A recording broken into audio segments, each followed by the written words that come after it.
2024 is now over, so here are my top 10 best superhero projects of 2024. At number 10, I have Venom: The Last Dance. Wasn't actually that crazy about this movie the first time I saw it, but after the second time, it hit completely differently. It's another fun adventure with Venom and Eddie. That whole dynamic is so much fun. It's a solid finale to this trilogy, very emotional, the action is really good, and just overall, it's a very fun movie. At number 9 is Crisis on Infinite Earths Part 1. The movie sets up this big event through one character, The Flash, and he's a character that's perfect for a story like this. The movie flows so well because it's following The Flash, it has a lot of good moments, and it has a cool out of order story to it. At number 8 is X-Men 97. For someone who hasn't really watched X-Men the animated series, I really enjoyed X-Men 97. All the X-Men characters were done so well here, the series was so well animated and colorful with like the action and their costumes, and I like the world building with the show kind of going back to the 90s animated series universe.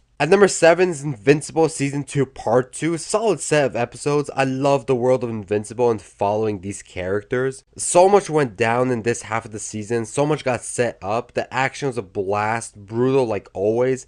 I also really like seeing Invincible's love life, which is usually something that sucks, but here I was invested. It was handled really well. At number 6, I put Transformers 1, the Transformers movie we all wanted, and we finally got. And it was great. I love the origin story this movie told in showing us a young Optimus Prime and Megatron. When certain moments go down in this movie, they hit. The movie is a really good time, and I beg we get a sequel to it. At number 5, I have The Ones Who Live. This was finally the return of Rick Grimes, and it was so interesting and satisfying seeing where he has been all this time. This show benefited so much by focusing on two characters, Rick and Michonne, who have a lot of chemistry with each other, and also have a shorter season in which this show told a really good and tight story. At number 4 is The Penguin. This was such a great show that explored more of the gangster side of the Batman world. It had great lead with Colin Farrell as the Penguin. I love seeing all the chain of events that went down in this show and seeing the Penguin rise to power. And best of all, this was a show with a villain as its lead that actually treated him as a villain. At number 3, I have Superman Lois Season 4. For someone that didn't like the first 3 seasons of Superman Lois, I loved Season 4. This season was the most focused on Superman and his family compared to the other 3. I loved the story that was told throughout. I loved the involvement of some